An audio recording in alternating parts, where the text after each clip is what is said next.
my crew did is that they broad fork, and we have different broad forks. We have some there, and we have these ones. These ones are all metal with bigger tines, and the reason why we have those is because we have rocky soils, up especially the first.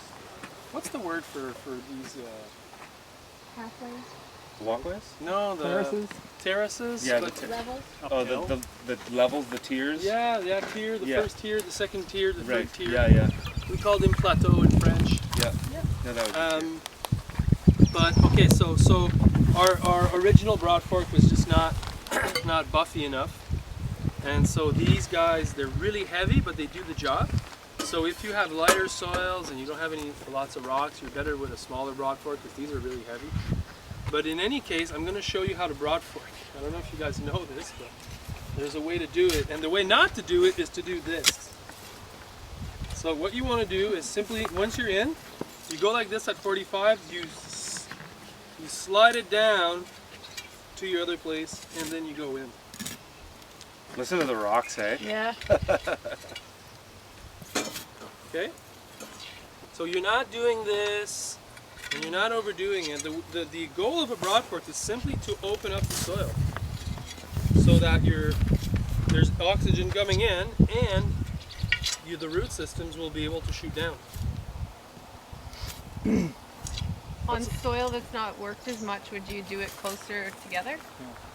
Yeah, probably. Like right now you're going back about, I guess, the length of the time. Yeah, I think there's no recipe. It's how you feel it. But again, the broad fork is not there to just rip everything. It's just to loosen it. Okay, so You ever, Charlie?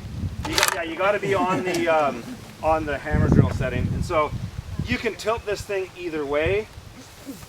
Mine's actually normally tilted the other way, but theirs is this way, so it doesn't really matter. But that means that I'm going to work the bed this way and then come back around the other side.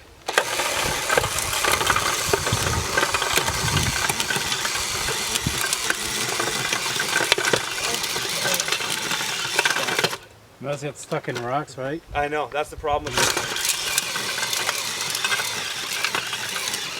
So, walk faster to get it more level, but it's still not perfect, and you still need to finish it with a rake. Have either of you guys found certain drills that you prefer to use with it? I like the DeWalt 20. Okay. That's my preferred tool for it. What about batteries? Have you used any of the large? Oh yeah, the new 60 one is amazing. 60 amps will go all day. You'll go all day. The 40s are good though. Like I can do on 140 battery. I think I can do 4 beds, probably here. Holy, the soil is rocky, eh? I need to tell you guys something important. What Curtis just did as bed prep, and this is a really nice bed prep. If you're transplanting into this, it's a really nice till.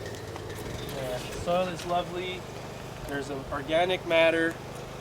This is a minimal tillage. It is not a no-till. The people that say this is no-till are wrong. And this is a minimal tillage practice. It's surface cultivation, surface tilling. A no-till would be you don't till. Period. Like a no-till in conventional ag is is crimping. Yeah. Essentially, is crimping and then reseeding through that. So just so don't you guys get the real facts about stuff. But it's a super way to prepare beds because you haven't inverted your layers, you haven't brought up weeds from the bottom, you haven't rotor-tilled. This is the problem with rotor-tilling is to get a surface like that, you need to go pretty much all the way down because it needs to press. And so what you really want is just a layer that's level and firm and really nice, like the tilter does. Then you don't need to go deep. Yeah. And that's why you would broad fork. The broad fork allows you to make sure that your roots will go deep, but you're not destroying your soil structure all the time. And the tarp allows you to start with something that is clean. And so these are the steps that I've been using for many years. And the tilter or the wheel hoe, don't know where it is anymore. It's back there. Just does the same thing. You can go with the wheel hoe, just kind of. It's just more manual labor. Yeah. Not quite as. But that's a really nice seed bed. Yeah. That's good. Yeah. It's very wonderful. Can you use the 6-row seeder on that? Will it catch? Yeah. Yeah, I guess. I don't know. I can't turn that tool.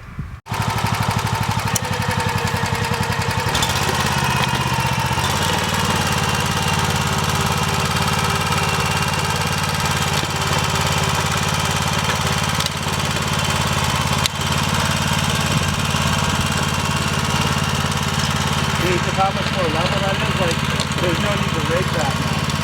It's just set.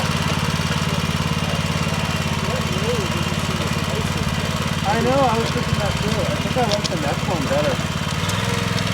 The neat thing about that though is that it actually levels the ground more effectively because, yeah, it doesn't get,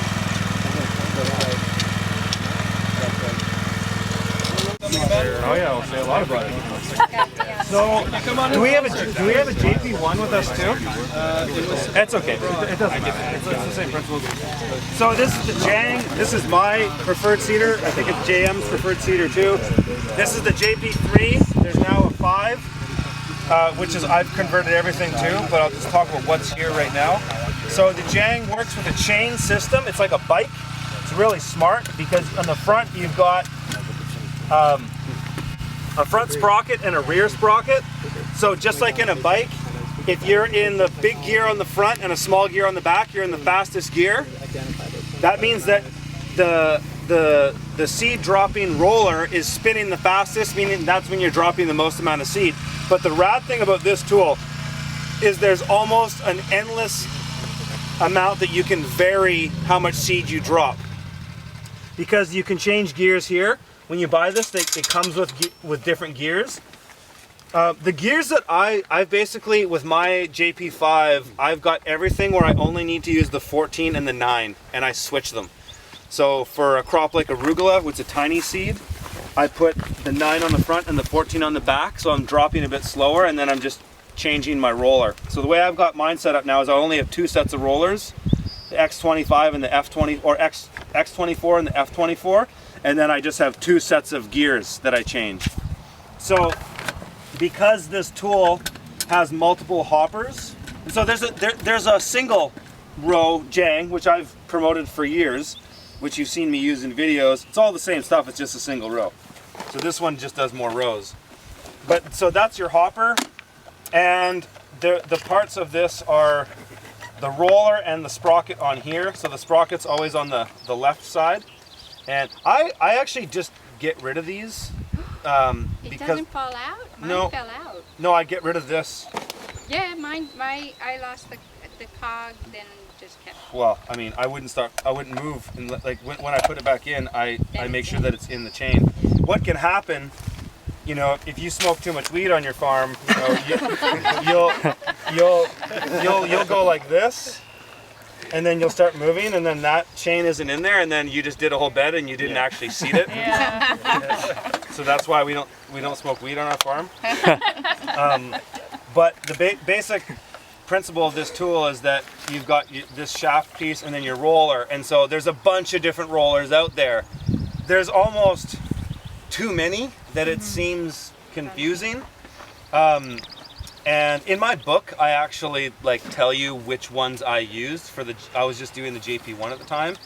But now I've changed everything. Eric Schultz gave me this idea, and everything is now X24 and F24. And then we just changed the gears. And so, you know, there are all these different size rollers for different types of seed. You know, we're not seeding every type of crop with this tool. We still do some transplants. But for our greens and our root crops, I use this tool for all of those things.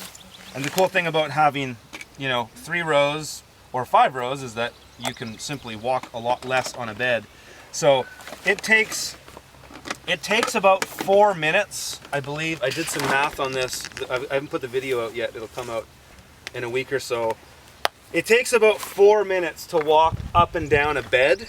So if you do the math, it's really simple. If you have to go 4 minutes to go up and down, and then you have to do that, you know, 7 or 9 rows in a bed, it's a lot of up and down. If you're doing 3 or 5 at a time, it's a lot less walking, especially with the long beds. I wouldn't recommend a JP3 or 5 for anybody that didn't have, like if you're doing small farming like I do, you don't really need this tool. A JP1 is probably fine. But if you have 100-foot beds and you're doing like 4 of this, 8 of that, 12 of that crop every single week, this tool is gonna save you a shitload of time, like hundreds of hours in a season. So it's more for larger scale farming when you're doing a lot of the same crop. The best thing about this tool is that it doesn't require the same amount of, where's our favorite 6-row seeder? It doesn't require the same amount of bed prep that this tool needs. And maybe JM can talk about this because he still uses this one. I'll kind of finish with the Jang and then he can talk about it. But it doesn't, it's finicky. And it's, I just don't like this tool. It's just, you can see it just kind of gets, this gets stuck. There's a lot that can go wrong with this tool, and it's not fast. This tool's fast, and this tool doesn't require perfect beds either. Like, this isn't a perfect bed. This is the one I did with the tilther. It's not perfect. It's totally fine for the Jang. I don't adjust the depth on this, though you can. Like, this tool is very, very customizable and changeable in every way. You can adjust the depth of your shoe up and down.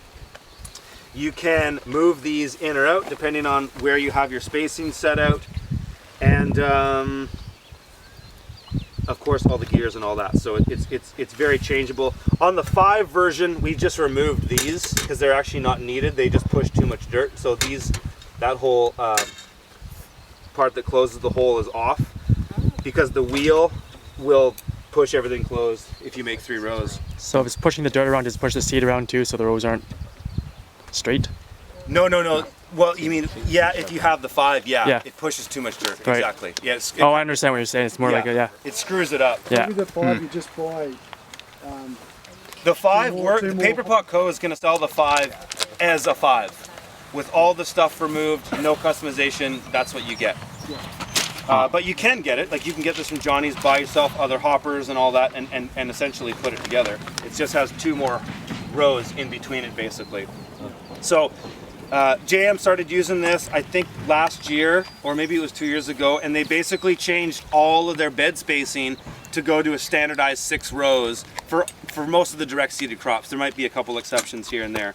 And so that meant that they had to change things around, because if you normally did a crop at, say, 4 rows, and let's just say, arbitrary number, you dump down 50 grams of seed.